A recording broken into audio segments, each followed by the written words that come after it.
everybody. It is Mike Levin on Sunday, April 4th, 2021. Happy Easter. And I've been thinking a lot about SQL lately. SQLite in particular, but SQL in general, which is not something I thought I was going to be doing again anytime ever. Having discovered pandas and the data frame, data type under Python pandas, I figured, well, as long as, you didn't encounter too many constraints on being memory bound, right? Because a Python data frame is only as much as you can load into a data frame in memory and process, and then essentially drop back into a table, recreate the table again fresh as an exported CSV or a pickled data frame. You have a data frame in memory, you want to reinstantiate that exact data frame again without dealing with data conversion issues that come up with going to CSV and back. You can always just pickle the data frame. However, by the time you're doing such Pythonic things as using a custom data type under a third-party library and then using Python custom serialization to get it onto the hard drive, you think to yourself, there ought to be a better way. And wait, don't I hear about SQLite being referred to time and time again for a lot of these similar pain points? It does a number of things, which, for which I exploit it. And one of the best ones right now for me is to have a generic, persistent Python dictionary, Python dict data type, whose values just don't go away, even if the computer loses power and comes back. A persistent dictionary. And I'm using a third-party package, but all it's really doing is mapping the Python dictionary API to a two-column database under SQLite, a row, one for key and one for value, two-column key value. And I've confirmed this by inspecting the tables SQLite dict creates directly using SQLite 3, all lowercase, SQLite, and the numeral 3. So you can just import SQLite 3 in Python and then open a connection to that SQLite database and inspect it directly. And then open a cursor object, create a cursor object from the connection object, and use the execute method of the cursor object to execute some SQL that would let you look at the table structure and the data inside of it. And so, doing exactly that is the kind of stuff I've been avoiding. I would figure that an actual step in avoiding doing that would be the use of an object relational map package like SQL Alchemy. But then you're suddenly using customized SQL for the package. So you're going to do something custom somewhere. You're either going to use the custom SQL for the vendor implementation as raw SQL, using the direct driver for that SQL engine. Or you're going to be using custom syntax for the package that gives you independence from the SQL vendor's SQL implementation. So you're doing something custom somewhere all the time anyway, and you're tying yourself to something, be it a vendor implementation of SQL or a ORM, an ORM implementation of the SQL language deconstruction that's always represented somehow under object-oriented syntax. So object.like, object.contains, object.equals, some sort of operator that's operating on an object that represents a table. And in such a way you create SQL statements that are portable between vendor implementations. But I don't care about that, like, at all. I'm not going to be connecting to Oracle SQL. I'm not even going to be connecting to Postgres too frequently. Rather, I'm going to be connecting all the time to local SQLite databases used for a infinite variety of uses. And as such, I will be connecting to those SQLite database files directly using the SQLite package from the Python standard library. So the pattern, import SQLite, and then SQLite.connection equals, and then the connection details, something like that. It's not SQLite.connections equals, it's SQLite.connection, open parenthesis, detail of the connections in there, close parenthesis, and that can just be a file location, usually something like temp.db, right? I do that all the time, indicating to myself the next time I'm looking at that table file, it's okay to delete it. I'm using it as just temporary cache, and it's not critical data that I would want to preserve and have around and look at again. For that, I have a cache directory naming scheme that you can either have a new location for each day when you're doing things like search engine position capture, SERP capture. Your SERPs would be potentially different every day, so the day you ran the capture is of interest, and you would keep the caches separate.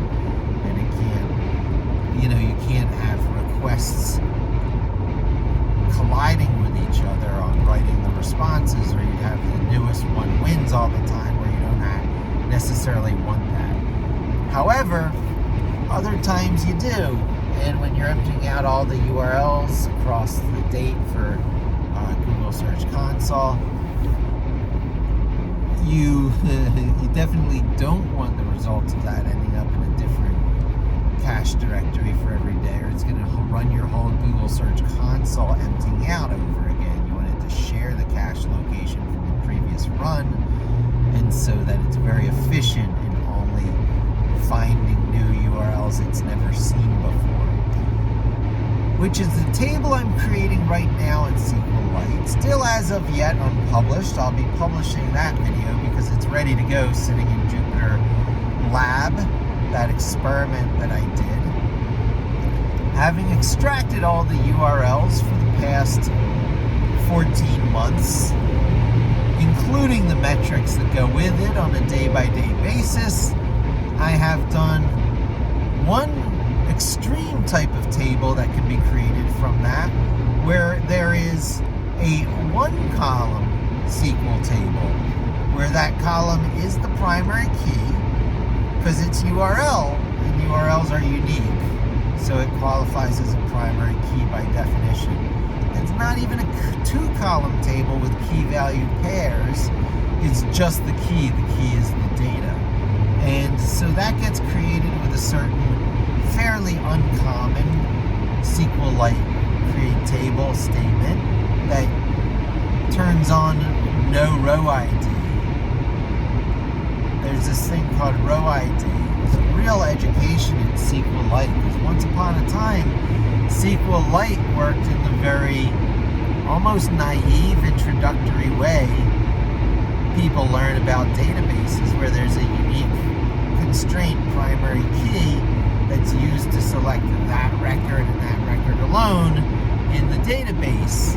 And when you learn that, it makes sense that that would be an integer, so that every record in the database has its own integer. As you get better at these things and more savvy about how the data was created, you realize that almost always such data has inside of it its own primary key, made up as a composite of different columns, the combination of which will always be unique. So when I emptied out the data from Google Search Console, I fed it a bunch of arguments on different parameters: start date, end date, dimensions, which I fed page, But being that I send the same, there's a certain consistency there, like the start and end date are always the same, so there I can collapse those two into one. And how I always ask for the same dimension of just page in this case, this type of work, this deliverable that I'm creating. So I can leave out the page parameter when I design my primary key. So my primary key only really needs URL and date. URL will clearly remain a text data type, although fields don't have data types in SQLite. Another eye-opener. It's much more like dynamic languages, where things become what you need when you declare what they're containing. It's a slight chicken and egg problem there for a lot of people living in the static compiler world and needing to know how much disk drive space to allocate to things beforehand. But SQLite doesn't work that way. It works much more like an interpreter-driven dynamic language that uses the amount of disk space it needs by the time it knows what's going to be in that column. There are data suggestions or data hints or biases. So every column, when you define it, you say it biases towards integer data types, or it biases towards floats, or it biases towards text data types, or it's a blob data type. I don't think there's biases there. It's different. Which one of these is not like the other? So when I make my compound primary key for this Google Search Console data, it clearly will have one text column in the primary key in the compound as one of the compound columns, a text data type for URL. The other is going to be a question mark suggested data type for day or dates. It's not a date time. I'm not interested in the time. I didn't use time on the request to Google Search Console. It's not a API that has resolution any smaller than day. However, because there is no dates or date-time data type in SQLite, you have to choose from one of the three appropriate ones: text, integer, or float. And I do believe it turns out there's a good one under both integer and text. Under integer, there's number of milliseconds or ticks since the birth of Unix, this universal Unix time code. I don't think it's UTC, that's something else. But there's one which is, consistent time in text format, the one that ends with the Z character, that has to do with Greenwich Mean Time, but uses that UTC. And then there's another one which is the number of ticks since when Unix was created in 1970. I believe it's milliseconds. And all these conversions are necessary behind the scenes. And so I'm thinking I might use a text data type, but instead of using that full long one, just use, 2021-04-04 for today, and use a very API-friendly and consistent and easy to parse string arrangement. So it'd be a string data type for dates. It has certain implications on doing ranges or comparisons, greater than and less than comparisons. So I might have to convert it to a real data type, a real Python data type on the fly, and then apply the greater than or less than. But it's easy to convert a string like that into a datetime.date data type, and then use the Python comparison operators that will do the correct sorting on any queried data set I'm sitting on top of. So I'm quite comfortable with that. My plans for my next step, because I've already created the minimum possible table for all this URL data I extracted. Now let me create the maximum possible table that preserves all the resolution that I queried. So that's per URL, per date. Here is the number of impressions, here's the number of clicks, and here is the average search position for the day. Those three metrics. There's also the website that was used in the query, but since the URL contains that, it's already implied in the URL field. I don't think I'll be redundant by adding the site that was part of the request as a column in the database, and certainly not as a column in a primary key, a compound key. So the compound key will be two text data types. One text data type that has a short string representation of the dates on which the API query was made, and another text data type, although I acknowledge it's not a real data type, it's a hint or suggestion or bias under the SQLite system, which is very interesting how it works. Definitely not standard SQL. However, it's ubiquitous, it's always there, and it's like regular expressions, you know. A necessary evil you can always rely on, so SQL is back in my life. SQL is back in my life the way regular expressions got into my life and never really left because of their consistent and persistent usefulness. SQL now has that same nature because of its inclusion in the standard library. It's been there a while. I should have been doing this for years. But I had an anti-SQL bias in my view because pandas fulfilled that role in my heart for a couple of years. And before that, I made do with just the standard Python data structures and using shelves and stuff.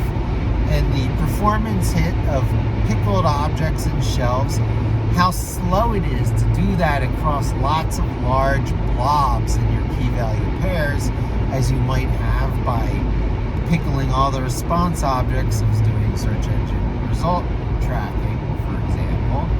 It's really slow, so you want to back end it with a nicely optimized SQLite engine. You find your way to third-party libraries that let you do that, and suddenly you're back in the SQL world, because if you're using it for key value pairs with a third-party library, it's certainly worth poking around at with the standard library that comes with it to use it with normal, albeit not normal for SQLite, raw SQL strings. So I'll be creating a few tables. I'll be creating a few fancy primary key statements that create compound column primary keys that do not support nulls, no null, and that will enforce the data integrity, and inherently, because it is a unique constraint, you can always reliably page through your data that way. You can just say, give me all keys and page through it. It's not going to be that enormous of a set in most cases, and even when it is, Python internally can use a generator, so again, you don't have a memory problem. But you also don't have a mapping issue. Like, when you use an auto-incrementing integer, you're like, what does that stand for? Where'd that ever come from? Oh, it was just arbitrarily assigned? Why didn't you use a combination of the following columns? That ensures uniqueness. Yeah, well, I didn't know how to do it that way is normally the answer. And so you can't use that excuse anymore. And when I did a compound primary key in the past with SQLite, it was when I was simulating dictionary behavior, persistent dictionary. So I had to pickle those tuple objects, and it's not truly using the SQLite features. using, the fact you can hash mutable objects, and hash tables are optimized in Python. So yay, you get performance anyway, but it'll be interesting and nice to lean on the unique constraints enforcement features of SQLite. Let me actually use multi-column primary key and do the same trick I'm doing with a SQLite dict third-party package with key value pairs, but do it in formal row and column, formal RDBMS syntax, and correspondingly tap into the features in the underlying SQL engine, which is expected to be used that way, and see our unique constraints being stepped in and enforced. And then once again, we can have this emptying out the new stuff scenario, because if you have this time window where you requery all this duplicate data, there's no harm in attempting to reinsert it because of the primary key violation error. You won't really be reinserting it. It'll be a failed insert, so you just wrap it in a try, and then only the new stuff succeeds. And then you have a system that always catches up with itself, that always fills in any gaps. If your server was down for a couple of nights for whatever reason, or there was maintenance, it'll come back and fill in any missed days. Lots and lots of advantages of working this way. Yeah, so that's next step. Once again, I finished up and completed the thought well before I get home. I'm not just pulling in at home saying, trying to wrap up quickly.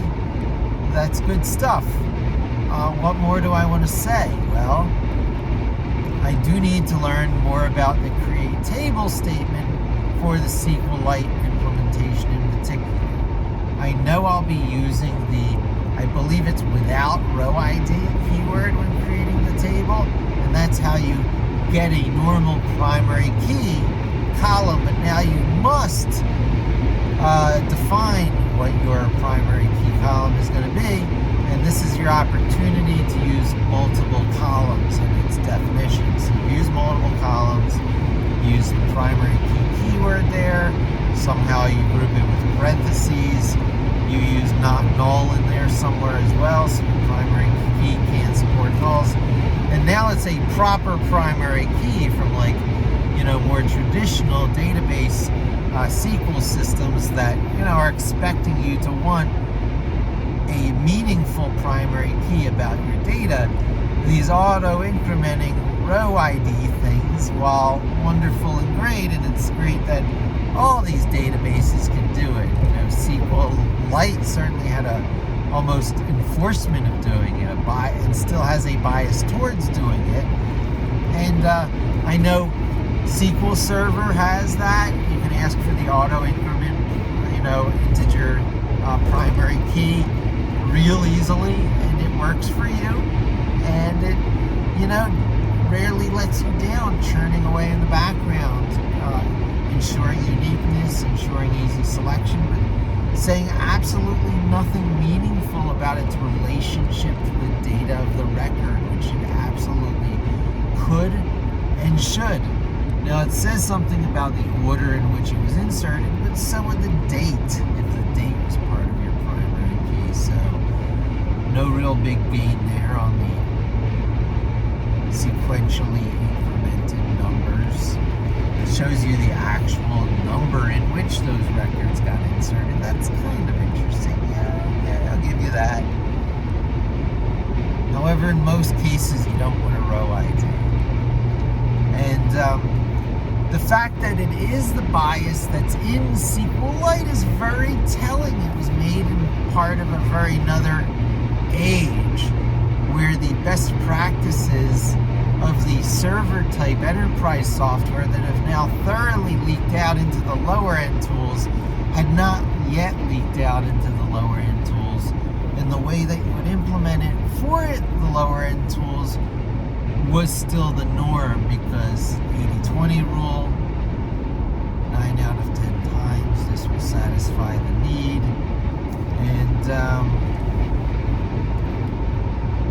very, very legacy implementations become the new default for people who don't know better.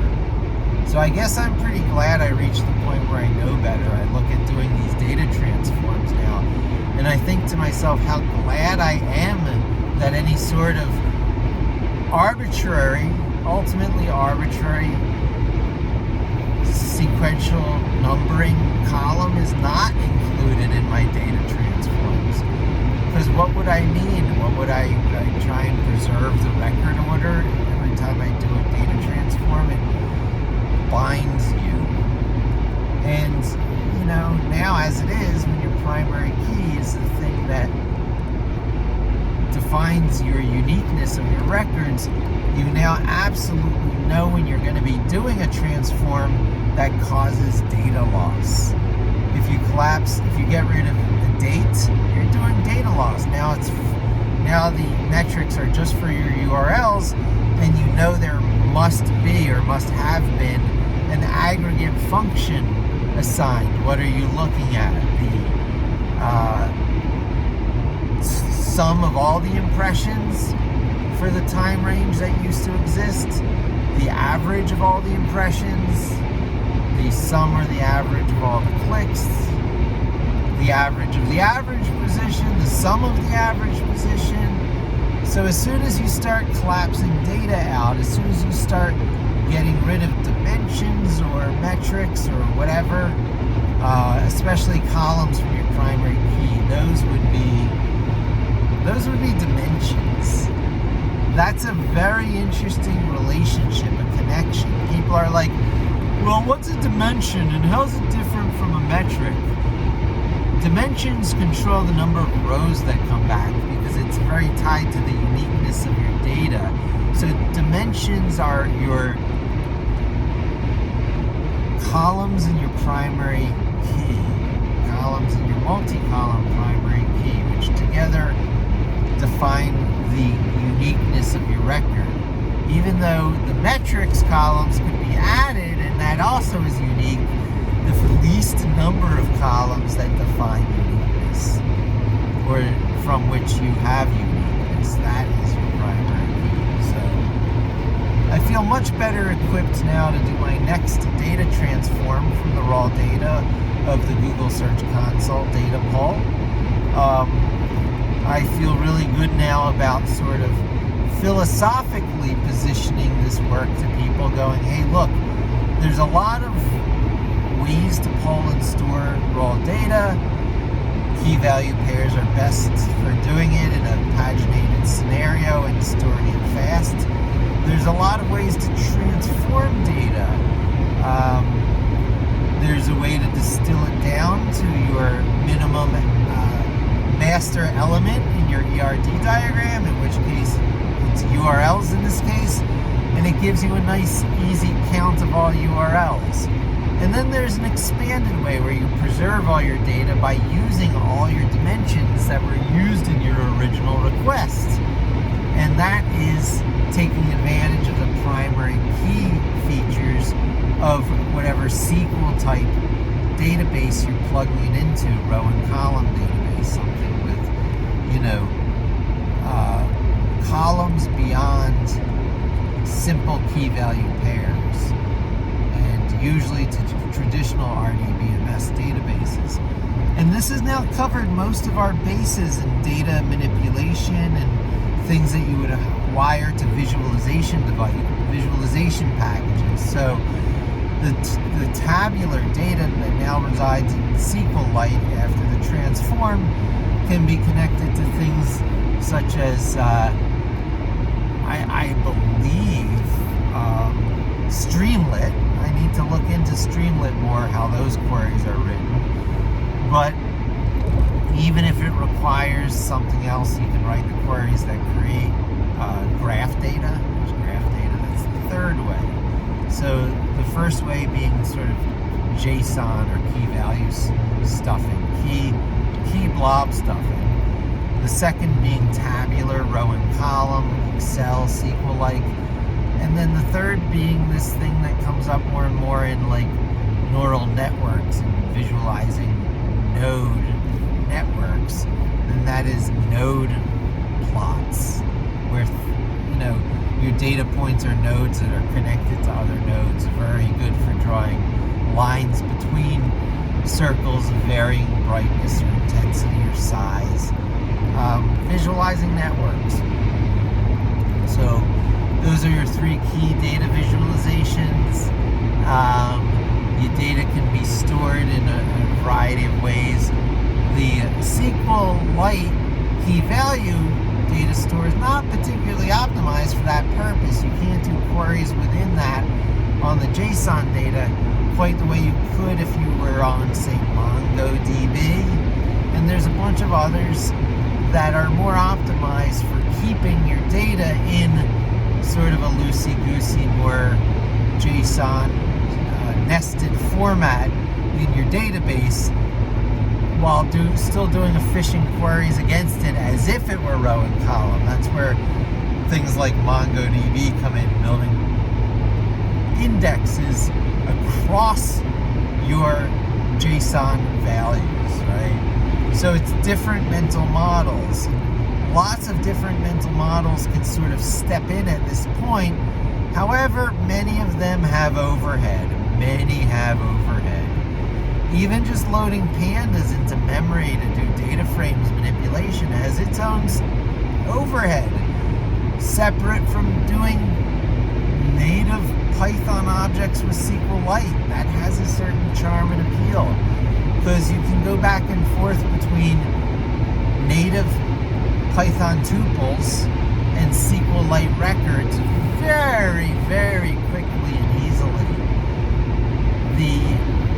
Hitting a SQLite large database with a Python generator, so you're being kind on memory, stepping through 1 billion records in your, Firehose mode. When I was on SQL Server, Microsoft SQL Server, I used to understand these types of selects. They're not inserts or updates, they're always select statements, which brings back a potentially huge set of results. There's a temporary table sitting somewhere, but for which you can step through it no problem, and the size of that temporary table seems to be no problem.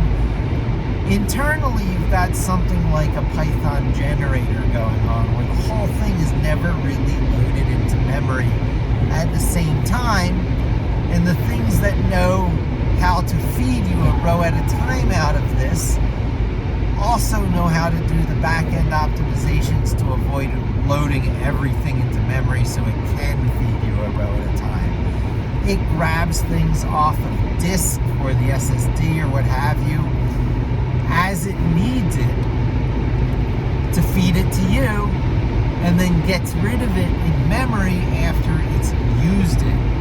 Firehose mode, cursor connection. Very helpful. And the types of things that you really only become aware of, and especially become aware of their utility and their usefulness to you years into doing this stuff.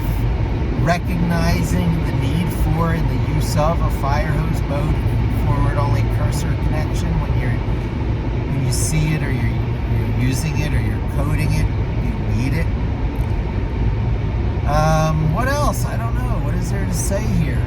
All these techniques that you learn in vendor SQL land are often applicable in SQLite land.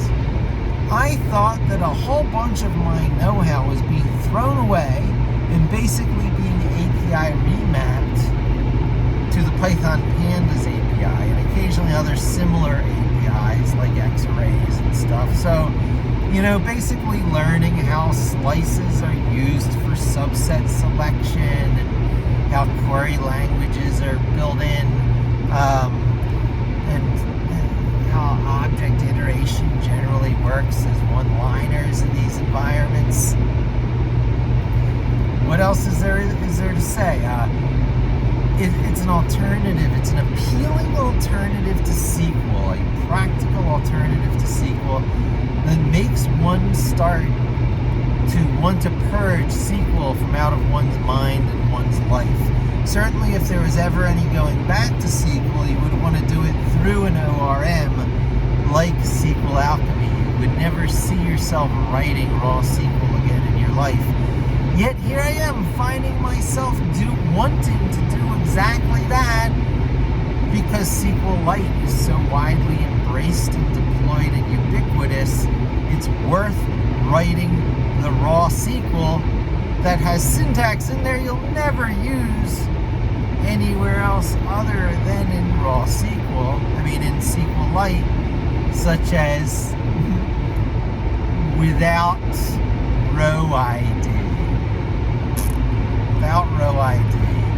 My life is going to certainly be pervaded by create table statements that have without row ID in them. I can totally see that. I'm going to be the master of and the fanboy of the compound column primary key no index unique constraint SQLite tables. It always maps cleanly to something. I can already feel it.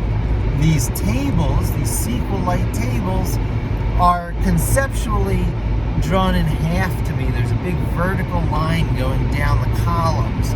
The columns to the left, which are part of the primary key, and the columns to the right, which are part of the API response to the tuple request, to the name tuple request, which was made from the columns to the left. So very typically, raw data collection is that key value pair trick with SQLite dict, and then a data transform that puts it into the equivalent, properly broken down into the right number of tables, flattening out through list comprehension, custom every time. Although tempting to do framework invention, I must admit, this is exactly the place where people would like to invent new languages, but there is nothing difficult about using the standard for loop to iterate through a SQLite cursor. First there's a connection, then there's a cursor. Then you populate the cursor with an execute, and then you step through what you often then think of and treat like as a forward-only fire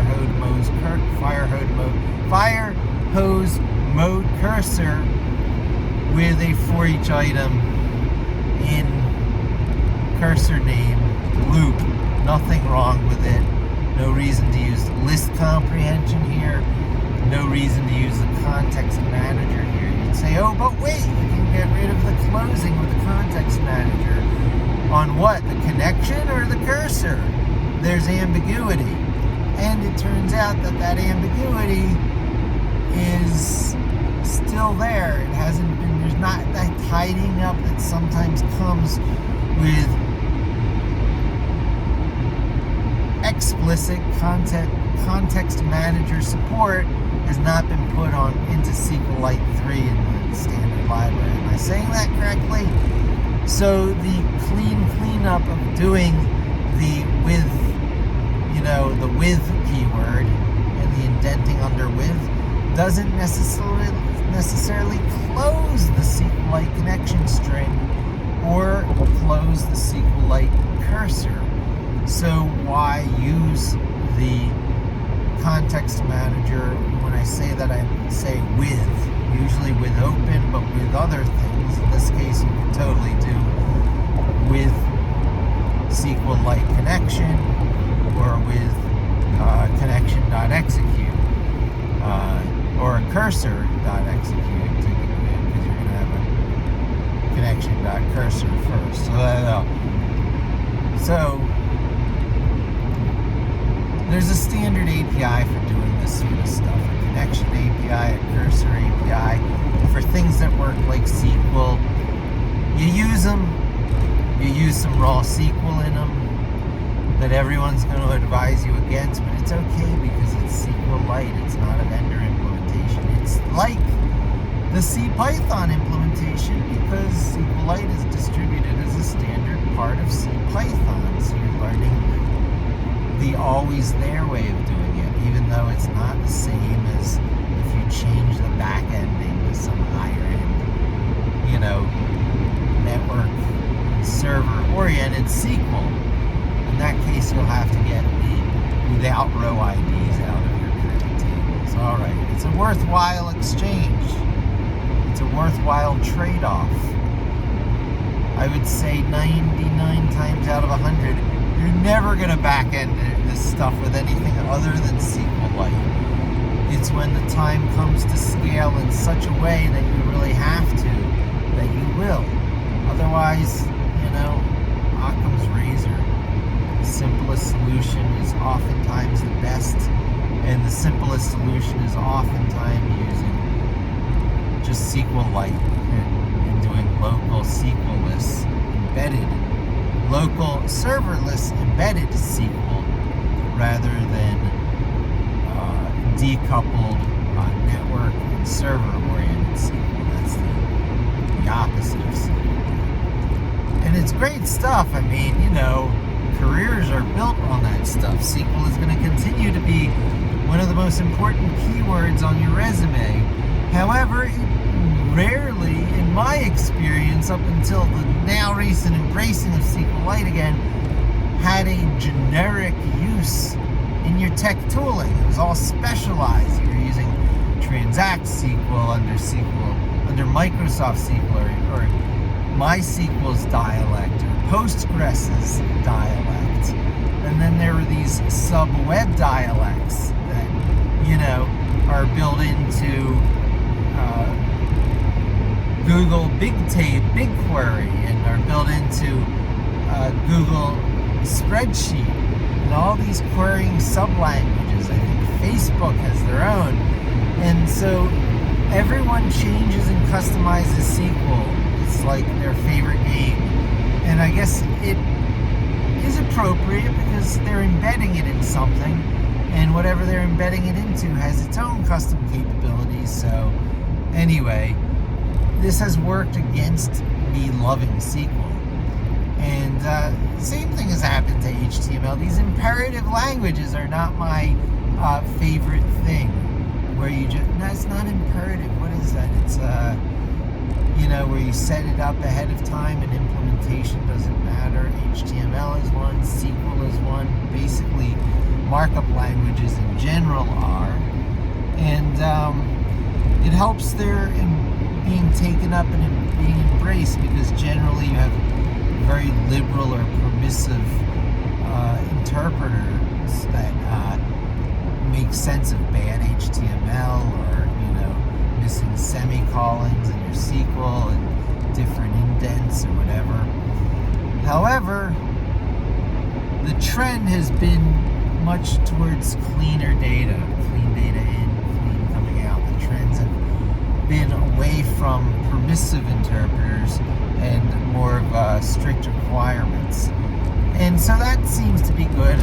I remember that from the XML days. XML was big on both valid and well-formedness. Everything had to be at least well-formed, but validation was optional. Validation against DTDs. Oh my God, the effort I put into XML is to get universality, to get, non-tool and non-vendor dependence. It was a really difficult thing.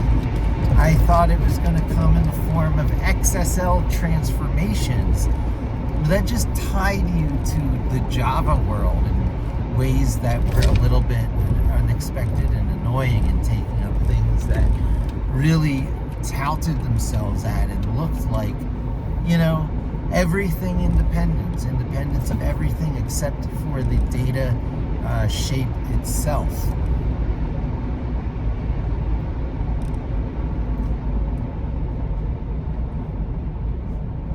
And so anyway, this is where I think I will wrap it up. Thanks for joining me. Hope to see you again soon, and don't forget to subscribe.